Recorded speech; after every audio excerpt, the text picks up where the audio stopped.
Grazie, grazie. È veramente un onore essere qui questa sera a questo grandissimo evento, perché vedete, Padova è la nostra casa, il Veneto è la nostra casa e qui c'è la comunità di tutto il Veneto del centrodestra. Facciamoci sentire a livello nazionale, facciamoci sentire da tutti gli altri che questo è il Veneto che conta, il Veneto che sa fare, è il Veneto concreto. Quello che c'è in mezzo e tra la gente, quello che lavora, che sa costruire, che ha l'attenzione verso i nostri figli, che ha l'attenzione verso i nostri papà, le nostre mamme, che ha l'attenzione verso le persone più deboli, verso le persone con disabilità. E vedete, questo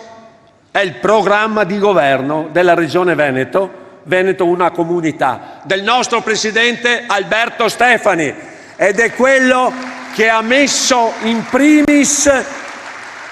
la persona, la famiglia, il mondo del volontariato, della disabilità, ed è quello che ha fatto vivere ancora una volta la speranza del nostro futuro, una speranza che è quella dei prossimi 5, 10, ma soprattutto dei prossimi 20, 30 anni, perché andrà a riprogrammare concretamente quella che è la vita di tutti noi, passando per chi? Per quelli che ci hanno fatto essere qui oggi, che sono i nostri genitori, che hanno bisogno oggi di essere assistiti, una nuova sanità, una sanità che guarda il futuro, che guarda nelle politiche sociali, sociosanitarie, delle politiche attente ai territori, e abbiamo bisogno ognuno di noi. Senza la salute non andiamo da nessuna parte, e credo che questo sia uno degli aspetti fondamentali ed è stata inserita nella prima priorità del programma del nostro futuro, della nostra Regione Veneto, e credo che questo sia un aspetto altrettanto fondamentale. Poi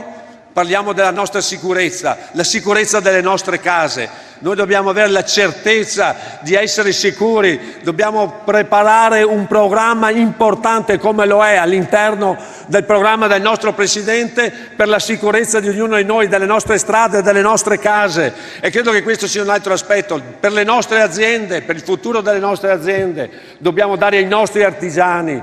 ai nostri commercianti, ai nostri agricoltori, alla nostra industria, il progetto del nostro futuro, come è stato fatto fino ad oggi. Questo centrodestra ha governato bene col suo Presidente e con tutti noi, e credo che questa sia la vera verità. Dall'altra parte sanno solo chiacchierare,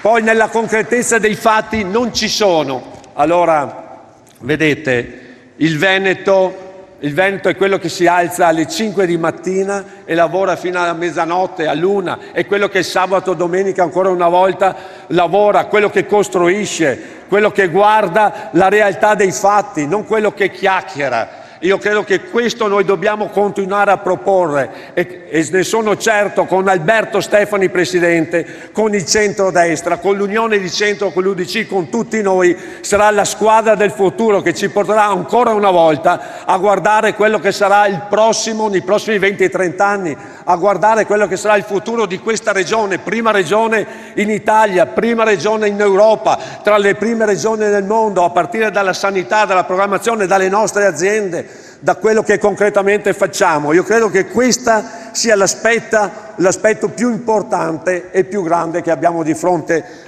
a noi. Oggi siamo qui non per fare una chiusura della campagna elettorale, ma soprattutto per ripartire, per guardare al nostro futuro, per guardarci in faccia, e credo che questo sia l'aspetto più bello, più importante, più fondamentale che abbiamo di fronte a noi. E allora votiamo per Alberto Stefani Presidente, votiamo per il centrodestra, e se potete date una mano all'Unione di Centro, all'UDC. Grazie a tutti voi e buona serata.